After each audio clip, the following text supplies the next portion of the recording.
countdown.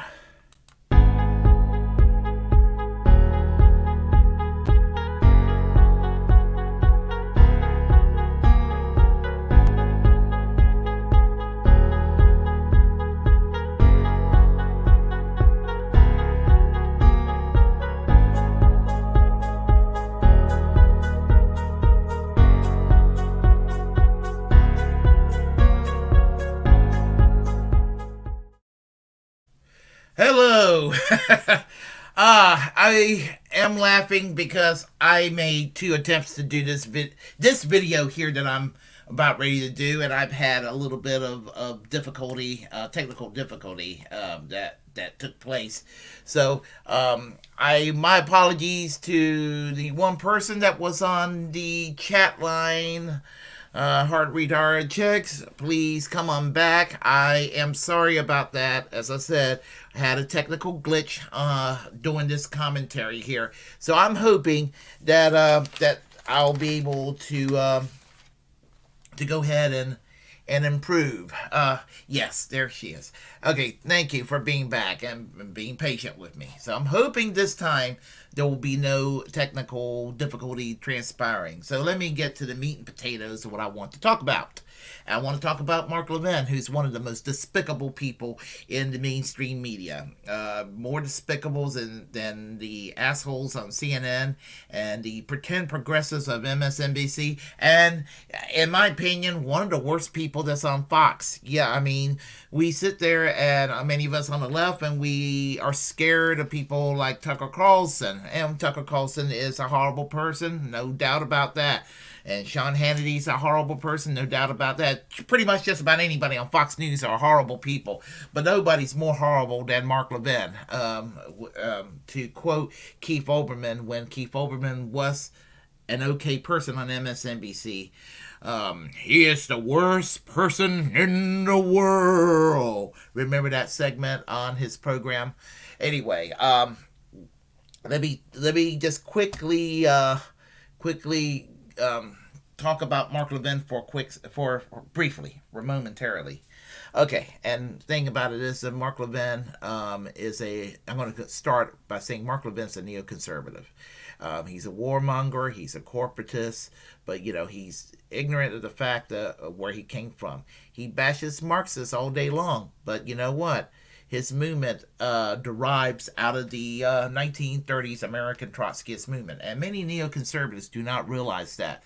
And so to some Republican types, they think that a neoconservative is a moderate Republican. Not necessarily. Yeah, people like Rudy Giuliani, who's socially moderate, as despicable as he is, he is a social moderate.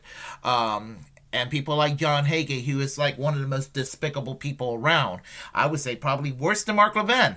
The TV preacher, the fanatic who pretends to love Jews, but wants the U.S. to invade Iran so Israel and Iran can go toss nukes at each other. And that's not exactly being pro-Jewish as far as I'm concerned.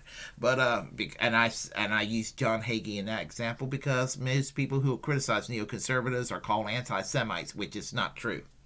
But anyway, a neoconservative, basically, as I said, derived from the 1930s American Trotskyist movement, and they ended up on the center left, like the far left of the center left. They tiptoed into the old Socialist Party of America eventually by the 1950s. And to make a long story short, they ended up being Cold War liberals, politically in bed with people like Henry Scoop Jackson, the Washington State U.S. Senator, who was domestically progressive, but a hardcore anti-communist hawk abroad. And these people will end up in the Reagan Revolution, and they'll be very comfortable being hardcore right-wing Republicans of that time period. And they ended up very secure and comfortable in the Bush-Cheney dystopia that followed 9/11. And Mark Levin is an embodiment of such a person. Well, Mark Levin on November 7th decided to do a little bit of gloating on the Glenn Youngkin's victory in Virginia. And he does it in a way that expresses his detestable self. So what I'm going to do is I'm going to go ahead and we're going to go ahead and talk about this piece of crap of a human being as I try to destroy his arguments. I do things a little differently here. I do things a little differently on my radio show and other platforms, and that's this. I don't just comment, I don't just observe. I get dirt under my fingernails. What do I mean by that? I'm an activist, and I'm mission-oriented. I'm an activist, and I'm mission-oriented. 8 months ago, before the release of American Marxism, I got on the radio and here, and I made it clear that we had to build a movement. We had to build a movement to confront these various aspects of American Marxism.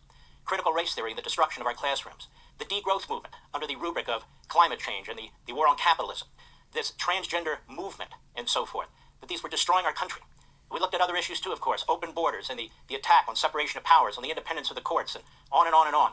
This is the modern-day Democrat Party. It is the model through which American Marxism represents itself. And you can see the media today. The media today celebrate, defend, and promote these various movements. Critical race theory. First they deny it exists, and then they say, what, are you scared of it? Why cancel it? Same with the degrowth movement, the war on capitalism, and on and on and on. And so we have people, politicians in Washington, we have hosts on radio and TV are trying to figure out what happened this week in the election. Well, what happened was this. A movement was building very, very quietly under the radar. Millions and millions of people were involved. Millions of people who read American Marxism, who listen to talk radio. Millions of people who've had enough of what's going on in Washington and the personal effect it has on them, whether it's inflation, the price of groceries, the price of gasoline, and this talk about fundamentally transitioning our economic system to something else, and this talk about white racism and white supremacy day in and day out. People are sick and tired of the whole thing. Now, there were two things that could have happened. We could have rolled over. We could have rolled over, been in a fetal position and let that happen, or fight back and push back. 8 months ago, it seemed that many of us were prepared to surrender. Many of us were, woe is me. Many of us didn't know what to do. But we galvanized, and we rallied. This is something we talked about on the show day in and day out. It's something I've talked about on radio day in and day out. Even if we... Okay, first of all, when he talked about himself, while he was sitting there talking about himself, I'll tell you what he is. He's a partisan hack. He's a neoconservative piece of shit, and he's a bloodthirsty foreign policy ghoul who wants to sit there and invade every country that flinches an eyelash the wrong way at the United States. It's people like Mark Levin. They're the reason why the United States is in trouble on the foreign policy area, and because we're not a nation that tries to be for peace. We're a nation that wants to bully other countries around, and people like Mark Levin is the biggest proponent of it. Even when people like Joe Biden and Barack Obama and Bill Clinton were doing neoconservative things, to Mark Levin, he's trying to make them out like they were pacifists or whatever, and they're not doing enough. Well, the joke is on Mark Levin. The Democrats, especially, Biden, except for the withdrawal from Iraq. The withdrawal from Iraq was actually an awesome thing that happened, and I'm glad it pissed off Mark Levin, by the way. So, anyway, and his attacks on transgenderism, let me tell you what that's all about. That's the pushing the envelope, where it's the last quote unquote accepted area where people can bash somebody from the LGBTQ community, because he is from another era, and he was fine in that era, the 1980s and the 1990s, when individual homosexuals and individual lesbians who were living their lives, not harming anybody, living their lives, and actually in some cases keeping their lives a secret, because once they're found out, they're ostracized or fired from their jobs or discriminated or harassed and sometimes physically assaulted. And people like Mark Levin had no problem with that arrangement. And he wants to go and vilify the transgender community in this country. Well, Mark Levin, here's the thing: transgender people are human beings too, and And the fact that he wants to placate to such bigotry speaks volumes about who he is. He says that the Democratic Party is Marxist. Nonsense. The Democratic Party is not Marxist. The Democratic Party is to the right of the British Conservative Party. In a lot of ways, one can argue that Joe Biden and Kamala Harris govern to the right of Boris Johnson, who is supposedly Britain's Donald Trump. And how sad is it that the Democratic Party in the United States, never mind the social issues, we're talking about economics, on the issue of health care alone. Someone like Margaret Thatcher was to the left of someone like Nancy Pelosi on health care. How sad is that in this country here in the United States? So, I mean, and talking about Marxism with the Democratic Party, well, here's the thing. And it's actually a good thing. In the 1850s, when the Republican Party was founded, Karl Marx, way over there in Germany, and in England, I think he lived in England for years, he praised the formation of the Republican Party. He praised their formation. And the thing about it is that he praised them because of the abolitionist movement. So, what does that say when today's Republicans who are claiming that they're scared of socialism and scared of communism, scared of Marxism, when Karl Marx thought that the formation of the Republican Party was a good thing in the 1850s? I'm sure he wouldn't think it's a good thing today, and with good reason. Republican Party is the opposite of what it was when it was created. I would have been a Republican in the 19th century. With the politics I have currently, I would have been a Republican in the 19th century. But there's no way I will be a Republican today when the Republican Party is the party of Jesse Helms, the late Jesse Helms. And what does that tell you when the Republican Party is the party of Jesse Helms and not the party of Dwight Eisenhower? What does that tell you? Dwight Eisenhower would be a Democrat today. He might actually be to the left of the modern Democrat. That's what's happened to this country. And critical race theory does not believe that does not advocate anti-white racism.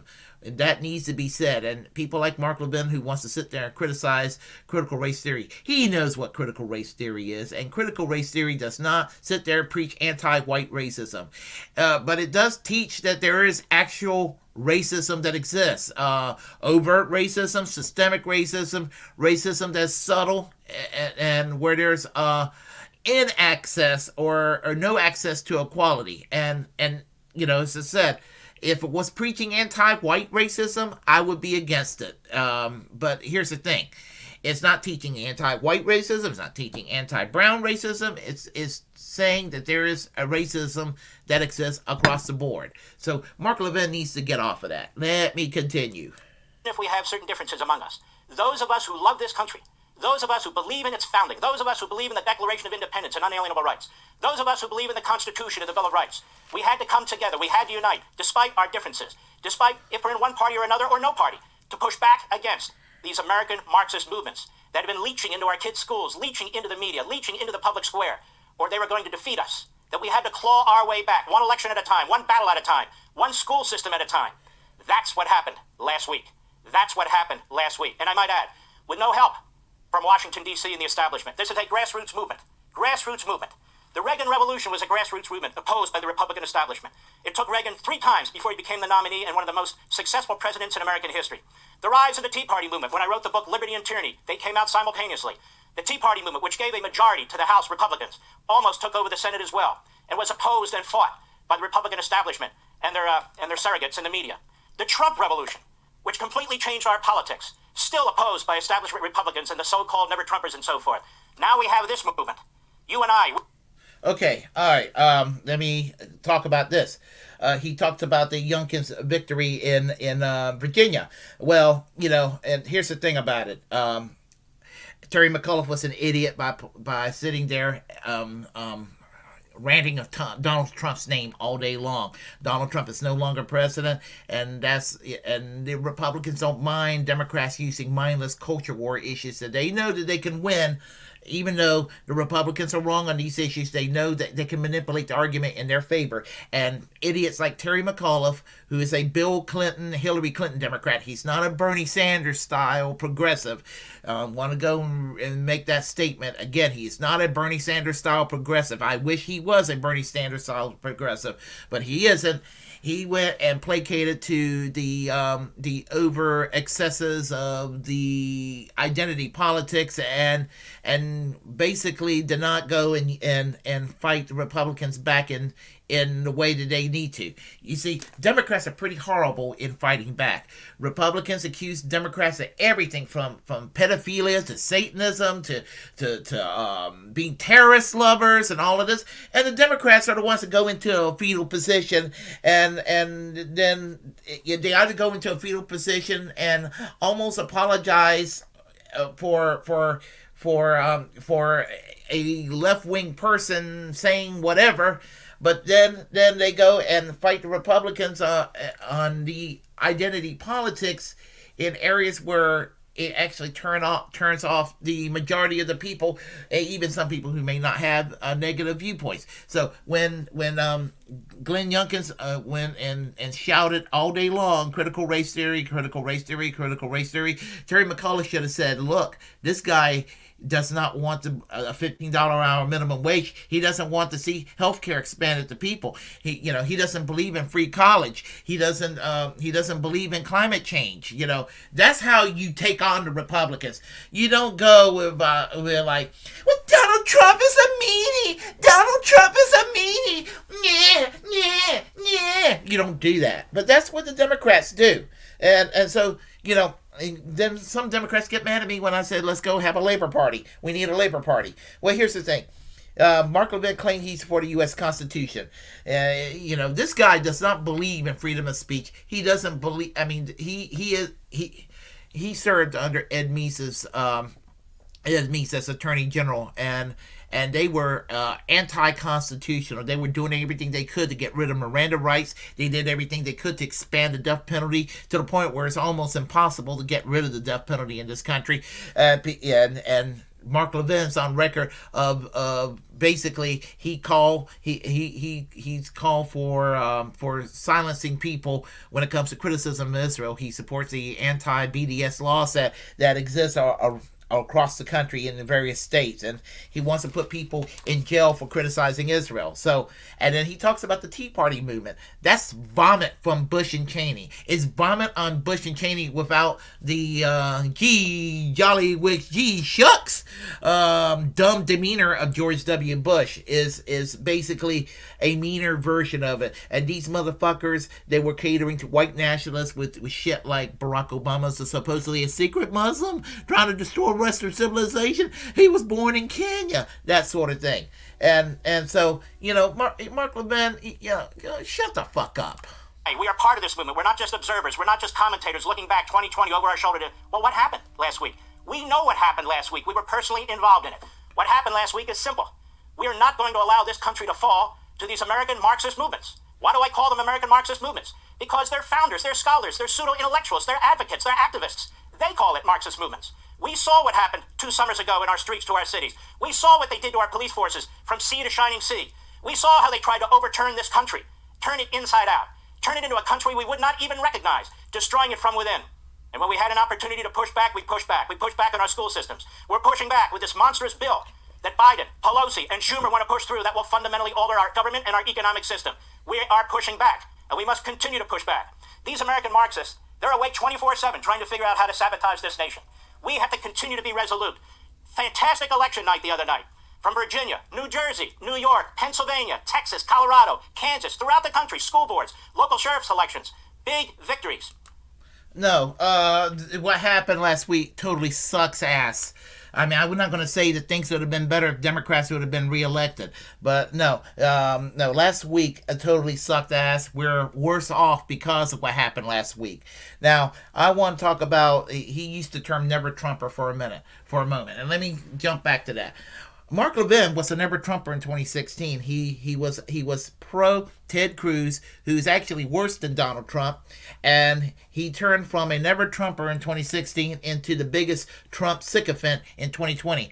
Those are the worst people around, because people like Mark Levin did not like Donald Trump in 2016 because they thought he was too moderate or maybe even a secret liberal, and then Mark Levin got his limp little penis hard by some of the shitty policies that Donald Trump was doing, and he became a fervent simp for Donald Trump. That makes him one of the worst people around. I mean, honestly.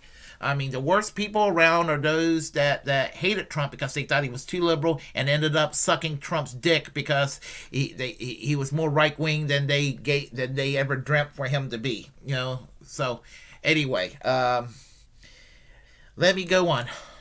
But they're just victories last week. We need to build on this. We need to go on offense. We need to put them on their heels. They need to respond to us. Have you seen the media? The media have now turned on quote-unquote white women in the suburbs. 2 elections ago, they couldn't slobber over them enough because they were voting for Biden, they thought. Well, now, in Virginia and in New Jersey, they didn't. They voted against the Democrats in order to protect their children, their flesh and blood, from this American Marxist movement. Okay, American Marxist movement.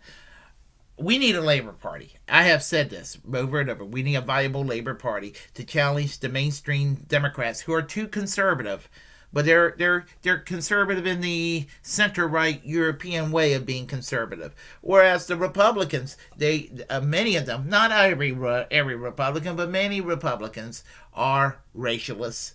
Many of them are theocrats, and many of them are warmongers. And, you know, and I'm not saying that the Democrats are not in short supply of warmongers. There are plenty of them, too. But the thing about it is that Republicans, Democrats and Republicans are both garbage at the end of the day. But he's sitting there criticizing Democrats. Dude, I wouldn't go around holding my head in pride being a Republican. Let me just say that. You know, and, you know, these white rural people across the country, as in the South and some of the Western states, that vote against their economic interests by voting for the Republicans. I'm not saying that voting for the Democrats would make them their lives better, but voting Republican, you're definitely asking for that noose to be a little bit tighter around your neck, as far as I'm concerned. Movement called critical race theory. What do the media say? Oh, these are racist white women in the suburbs now. Everybody's racist, of course. But the racists, the people who push critical racist theory, they're the racists. The people in the media, especially MSNBC and CNN, racist professors, racist activists, racist hosts, day in and day out. And what do? Righteous people who believe in diversity, who have no problem with people of other faiths and backgrounds and pigmentation and so forth. You are the ones who they demonize and attack. And one other thing about what took place last week. The relentless attacks on Donald Trump, they completely backfired. Terry McAuliffe, the former bagman for the Clintons, Terry McAuliffe could not say Donald Trump's name enough. And for most of the campaign, almost right up to the end, he was running against Donald Trump. Nice try, Terry. Guess what? You lost, and Donald Trump won. Mark, Donald Trump lost last year. He's not the president. I just thought I'd let you know about that. He's not the president. He lost the election. He lost the election because he was Donald Trump. Donald Trump won. Your attempt to turn this into a Trump race, you lost. Now, Glenn Youngkin and the team over there ran a fantastic campaign, as they did in New Jersey, as they did all over the country. We must embrace this country, our founding, our patriotism, push back against what's taking place, and that's exactly what is happening. I want to remind you, albeit briefly, of what I said in the first chapter of American Marxism, which has now sold almost 1.2 million copies during this summer, during the lead up to this victory, where millions of you have read it, have passed along the message, have been the Paul Reveres throughout this country, under the radar, unrecognized by the establishment politicians in Washington. But you know who you are, I know who you are.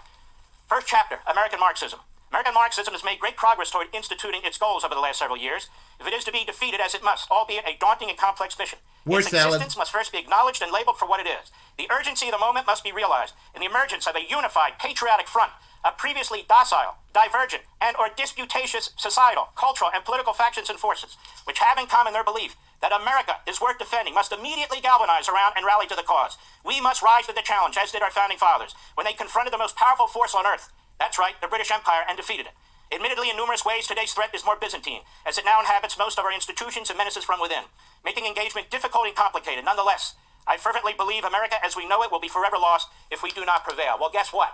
red-blooded Americans of all colors and all backgrounds who love this country, whether born citizens or naturalized citizens or soon-to-be naturalized citizens, have had enough. And we are standing up to this. Not because Washington says so, not because certain media are reporting on it, but because you are taking matters into your own hands. And you will continue. Okay, let's see here. I want to set the record straight. I said it before. Critical race theory is not Marxist. I just want to have that straightened out. But, when it comes to calling people racist, I don't call people racist just out of a knee-jerk reaction. I only call people racist when they deserve to be called racist. If you support the death penalty, chances are you're a racist. If you basically do not think police brutality is a problem, and you think that Black Lives Matter is more of a problem than police departments chasing people down, driving while they're black, possibly you're a racist. If you think Barack Obama was born in Kenya, or you think he's a secret Muslim, well, you're probably a fucking racist. So, now, are you a racist if you support tax policies that favor the wealthy? You're wrong, but you're not necessarily a racist. Are you a racist because you believe in an obscene military buildup? You're wrong, but that doesn't necessarily make you a racist. Even if you support prayer in public school, you're wrong, but that doesn't necessarily make you a racist. So I can discern. And honestly, when it comes to partisans like Mark Levin, I pretty much can't take anybody seriously when they evoke the phrase, Democrats are the real racists, and usually when I hear Democrats are the real racists, it's usually coming from people who are racist themselves. Again, there, I said it. You said it. You made that comment before, Mark. There, I said it. Well, there, I said it. So, again, Mark Levin was a never-Trumper who was for Ted Cruz. And he couldn't get enough of sucking Ted Cruz's cock. So, that tells you everything you need to know. Well, let's finish with this asshole.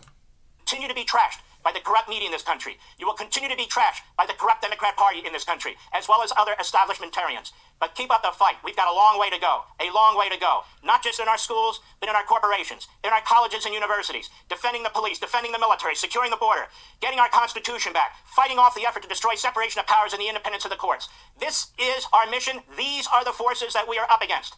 And I could not be more proud of you, the American people, who are saying, this is my country, regardless of your background and your race, and I'm going to defend it.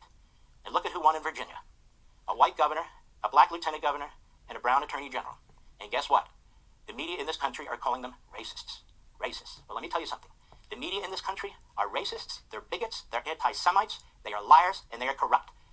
There's almost no difference between the media in this country and the hardcore Stalinists on the left of the Democrat Party. The AOCs, the Presleys, the Talibs, and the Omars. They're one and the same. They have no disagreement on issues or tactics or anything of the kind. We demonstrated last week, and we will demonstrate. Okay. Okay. All right. Okay. As part of the anti-imperialist, anti-capitalist, and pro-free speech left, I and many others like myself will challenge assholes and like Mark Levin and be a thorn on his side. He wants to sit there and act like Glenn Youngkin's a white guy becoming governor, being a wonderful thing. It isn't. And he's using identity politics. Winston Sears becoming the first female African-American lieutenant governor. So what? Her policies suck, just like Glenn Youngkin's policies suck. Jason Moraes becoming the first Hispanic Attorney General. Don't know a thing about him, but his policies probably suck too. Didn't keep up with the Attorney General race in Virginia. And really, I barely kept up with the gubernatorial race in Virginia in the last few weeks. So, but I think that Virginia took a turn for the worse because what it's going to mean on a policy level. Virginia abolished the death penalty recently, and I'm glad they did. And I hope that they do not reinstate the death penalty. That would be terrible. Virginia recently legalized marijuana. And I'm worried that marijuana could be criminalized again if, with these street clowns that got elected last week. And so, see, I care for freedom, whereas Mark Levin doesn't, because I'm a civil libertarian. Mark Levin is anti-civil liberties. So, and he talks about Stalinists and anti-Semites. Here's the thing about that term Stalinism and anti-Semites. Stalin, under Lenin and Stalin, I'm not necessarily a fan of the Soviet example of socialism, but here's the thing. Under the Soviet Union, anti-Semitism was not tolerated, and it was criminal to practice anti-Semitism and to attack people on the basis of their ethnicity in Russia. The Russian communist government stamped out anti-Semitism. Let's see, what else? Stalin was his wife was Jewish, by the way. Not a fan of Stalin. Just saying. I'm just trying to clear some facts here. AOC, Ilhan Omar, Rashida Tlaib, Ayanna Pressley, and the rest of the squad, Cori Bush, Jamal Bowman, and Bernie Sanders in the U.S. Senate. These are not hard left people. These people are roughly, well, I want to say social democrats, but the thing about it is that I wish they were fucking social democrats or doing social democratic things instead of being humbled by corporate democrats. The country would be better off if we were to follow their example, and because our politics would be more like it is in places like Europe. It's the people like Mark Levin that would like to turn America into a Christianized Saudi Arabia. So, all I got to say about Mark Levin is he can absolutely and totally fuck off all day long, honestly. So, anyway, if you like what you heard, press like and comment. If you disagree with what I have to say, comment anyway. We will have a conversation. As a First Amendment absolutist, I say create your own platform and utilize it, because we're all the muckrakers of our time. Subscribe to this channel, share the content on this channel, and now I will leave you with some music here to conclude. Let me just click it over there, and I want to thank the various people for being here, putting up with my computer glitch for the past half hour. So give me a moment here. So let me do this.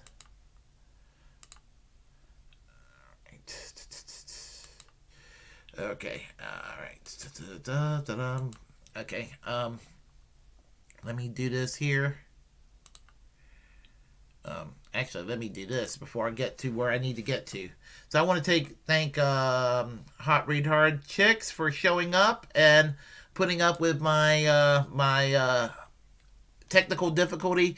I also want to thank Reels for also showing up and putting up with my technical difficulty, and for both of y'all and anybody else listening, putting up with my long-winded nature. So I am going to conclude with a little bit of a musical interlude, and until next time, I will see y'all later.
good day to you all.